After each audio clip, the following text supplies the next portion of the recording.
नमस्कार शिक्षक साथियों, बिहार के जितने भावी शिक्षकगण हैं जो बीपीएससी की तैयारी में लगे हुए हैं, एक उम्मीद के साथ, एक आस के साथ कि अब की बहाली में हमारी नौकरी होगी।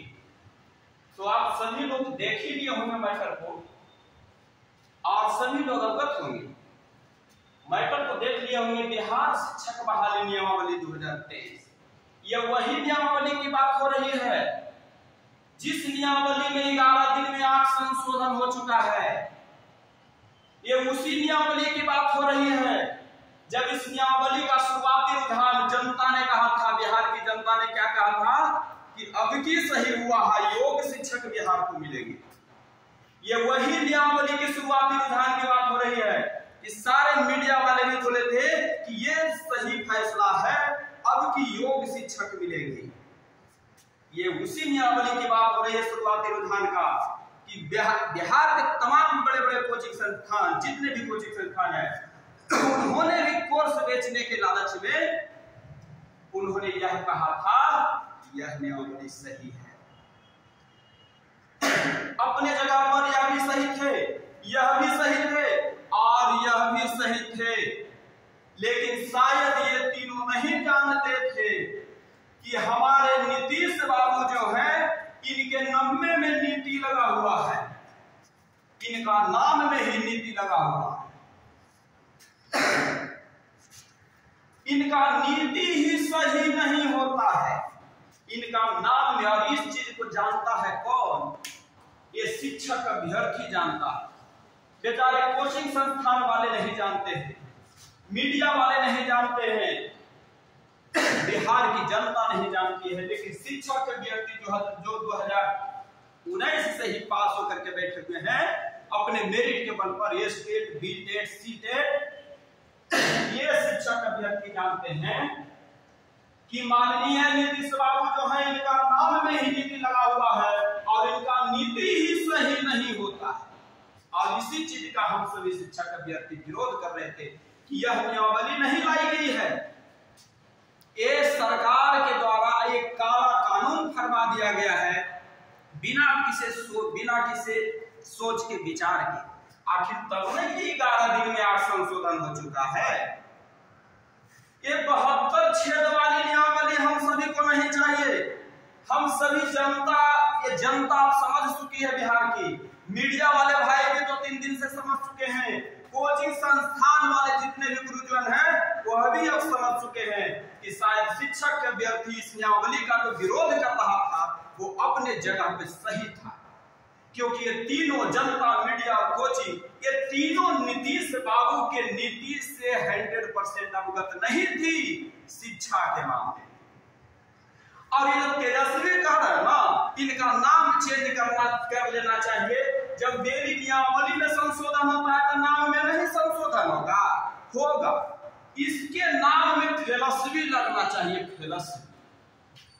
ये 72 छेद वाली नियमावली नहीं चाहिए हम सभी अभ्यर्थियों को। हम सभी अभ्यर्थी 4 साल से पास हैं, सीटेट, बीटेट, स्टेट, फिर भी 72 छेद वाला नियमावली लाया गया। उसको भी हम सभी ने स्वीकार कर लिया कि चलो बहाली किसी तरह से हो जाएगी। किसी के घर में दीपक जलेगा, किसी का भी हो, बिहारियों का ही होगा। इसलिए 72 छेद वाली नियमावली को हम स्वीकार कर लिया। ये कैसे 72 छेद वाली नियमावली है साथियों? ये देखिए, यह छाता है, देख रहे हैं ना, क्या है? छाता।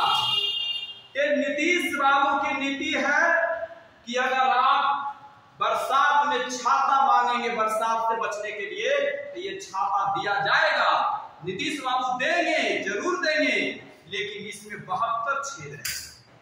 इस छाता में 72 छेद रहेगा और इस 72 छेद को डेली, कभी ये छेद को ढकने का काम होगा, कभी इस छेद को ढकने का काम होगा, कभी इस छेद को ढकने का काम होगा। तो क्या 72 छेद वाली नियमावली, 72 छेद वाला छाता हमें बरसात से बचा सकता है? नहीं बचा सकता है। और इस चीज को हमारी जनता, ये पूरे बिहार की जनता, मीडिया और कोचिंग वाले जान चुके हैं। शिक्षक अभ्यर्थी तो पहले से जानते ही। जिस तरह से ये 72 छेद वाली छाता मुझे पानी से नहीं बचा सकती है, उसी तरह से इस 72 छेद वाली बिहार शिक्षक नियमावली हम सभी शिक्षक अभ्यर्थियों को नहीं बचा सकती है।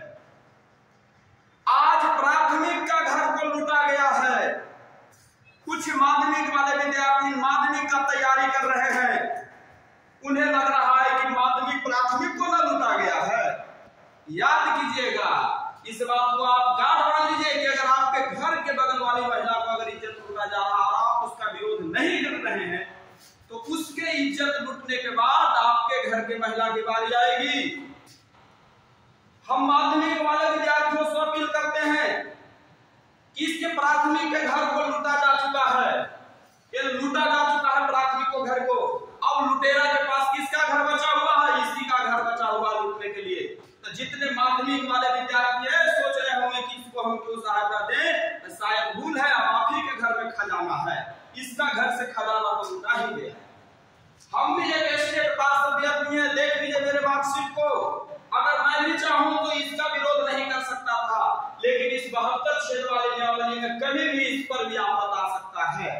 इसीलिए तमाम साथियों, जितने बिहार के शिक्षक अभ्यर्थी हैं, तमाम जितने जनता है, मीडिया है, कोचिंग संस्थान है, आप सबों से निवेदन है कि 1 जुलाई को पटना में आंदोलन का रखा गया है डेट। कि किस लिए आंदोलन का डेट रखा गया है आप सभी लोग जानते हैं। दूसरे राज्य में हम सभी बिहारियों को मार करके भगा दिया जाता है, दूसरे राज्य में हम सभी बिहारियों को भगा दिया जाता है, किसी भी राज्य बिहारियों को मौका नहीं दिया जाता है। 2 राज्य में दिया जाता है, पश्चिम बंगाल और केरल में, तो वहां का भाषा जानना चाहिए तभी मौका मिलता है। और ये हमारे ये नीति बाबू सर नहीं लगाएंगे, नीति बाबू, क्योंकि इनका नीति ही सही नहीं होता है। ये नीति बाबू क्या करते हैं, आज से हम पलटू चचा भी नहीं कहेंगे, ये नीति बाबू क्या किए हैं कि पूरे भारत देश को आमंत्रित कर दिए हमारे बिहार में। अर्थात कहने का मतलब नीति बाबू, ये नीति बाबू बिहार से मजदूर को पलायन करके देंगे। ये फिलॉसफी बाबू एक हेलीकॉप्टर से चुनाव के समय घूरेंगे और झूठ बोल करके वोट बैंक ले लेंगे। ये नीति बाबू दूसरे राज्यों के अभ्यर्थियों को रोजगार देंगे, शिक्षक बनाएंगे बिहार में, बिहार के अभ्यर्थियों को बाहर मजदूर बनाकर भेजेंगे। यही इनका नीति है और इसी नीति का विरोध हो रहा है। 72 छेद वाली नियमावली अगर नहीं चाहिए साथियों, तो याद रखिए 1 जुलाई को पटना चलिए, तभी आपकी बहाली सुनिश्चित होगी, अन्यथा बहाली को आप भूल जाएंगे। आप विचार कीजिए कि आप सही हैं या शिक्षा मंत्री सही है। यही शिक्षा मंत्री 2 दिन पहले क्या बोला था कि बिहार के अभ्यर्थी योग्य नहीं है। कुछ दिन पहले यही शिक्षा मंत्री, कुछ लोग इनको पुकारो नाम से जानते हैं, टकला मंत्री के नाम से भी बोलने लगे हैं। तो मैं शिक्षा मंत्री ही बोल रहा हूँ, यही शिक्षा मंत्री 2 दिन पहले पूरे बिहारियों को अपमान किए कि बिहार में योग्य अभ्यर्थी नहीं है। अब आपको निर्णय लेना है कि आप योग्य हैं या नहीं है। अगर योग्य हैं तो इस स्थिति में आपकी उपस्थिति चाहिए, और वाकई में शिक्षा मंत्री सही है कि आप सही है, 1 जुलाई को ही पता लगेगा कि अगर आपकी उपस्थिति अधिक से अधिक संख्या में होती है तभी माना जाएगा कि हम सभी शिक्षक अभ्यर्थी सही हैं। अगर उपस्थिति नहीं होती है तो शिक्षा मंत्री के बात को सत्य साबित करा देंगे ये नीति बाबू और फिलॉसफी बाबू। ये कहेंगे कि सही में बिहार में योग्य अभ्यर्थी नहीं है, तो निर्णय आपको लेना है, निर्णय आपको लेना है। हम बिहारी हैं, बहाली करो या सिंहासन खाली करो। 1 जुलाई को पटना में सभी अभ्यर्थीगण, प्राथमिक का अभ्यर्थीगण, माध्यमिक अभ्यर्थीगण, सभी अभ्यर्थीगण आइए, अन्यथा आपका घर में माध्यमिक का घर में लुटाने का प्लान बन चुका हुआ, इसमें लुटा चुका है। और साथियों, ये सरकार लाठी की सरकार है, इससे डरना नहीं है। अगर आपके लिए अगर आगे कदम बढ़ाने की बात आएगा तो सबसे पहले लाठी खाने के लिए हम तैयार रहेंगे। इसके लिए क्या करना है, इस आंदोलन में सभी अभ्यर्थीगण 150 से 200 रुपया में एक तिरंगा झंडा मिलता है जो हमारे भारत देश की शान है। इस तिरंगा झंडा के लिए न जाने कितने लोग हमारे वीर पुरुष शहीद भगत सिंह, खुदीराम बोस, न जाने कितने लोग शहीद हो गए हैं। इस झंडा को लेकर के आइए, पूरे पटना को 1 जुलाई को काट दीजिए। विशेषकर महिलाओं, आपको भी आना है, क्योंकि ये डोमिसाइल नीति भी इसमें समाप्त कर दिया गया। ये 72 छेद वाली नियमावली में ना जाने क्या क्या होगा, इसलिए 72 छेद वाली नियमावली हमें नहीं चाहिए। आपने 11 दिन में यह संशोधन किया, कल के डेट में मन से लोग पढ़ रहे हैं, कल के डेट में तुम बहाली को रद्द कर देगा। इसलिए सबसे पहले तुम विचार करो कि तुम्हें करना क्या है। अभी भी विचार करो कि क्या वाकई में तुम्हारा 72 छेद वाली नियमावली जो है वो अगर गलती है तो पुराने पर ही बहाल करो। लेकिन बहाली सिर्फ बिहारियों की होनी चाहिए, किसी भी तरह से बहाल करो, चाहे बीपीएससी के माध्यम से बहाल करो या पुरानी नियमावली पर बहाल करो, लेकिन बहाली सिर्फ बिहारियों का होना चाहिए। अन्यथा जिस तरह से जेपी आंदोलन से नीतीश कुमार पैदा लिए थे, सॉरी नीतीश नहीं, नीति बाबू पैदा लिए थे, उसी तरह से जेपी आंदोलन होगा। और जिस तरह से भारत छोड़ो आंदोलन हुआ था उसी तरह से आंदोलन होगा 1 जुलाई को। नीति बाबू आप विचार कीजिए और अभी भी पटना की धरती को, आप बिहार के छात्रों को बचाइए। और विशेष सभी छात्रों जितने भी संस्थान के हैं, जनता, मीडिया, कोचिंग, मीडिया वाले तो खुल के साथ दे रहे, छुट्टियों इनकी नीति को समझ गए, जनता भी समझ गई है। जब दूसरे राज्य में बिहारियों को पीट करके भगाया जाता है तो दूसरे राज्य के व्यक्तियों को यहाँ क्यों मौका दिया जाएगा।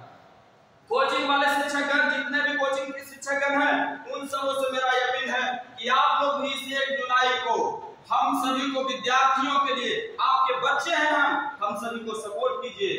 इस शिक्षक, हम सभी शिक्षक अभ्यर्थी को बचा लीजिए, क्योंकि इनकी नीति को जानते ये नियमावली नहीं लाए हैं। एक तरह का 72 छेद का छाता दिए हैं बरसात से बचने के। तो जितने भी शिक्षक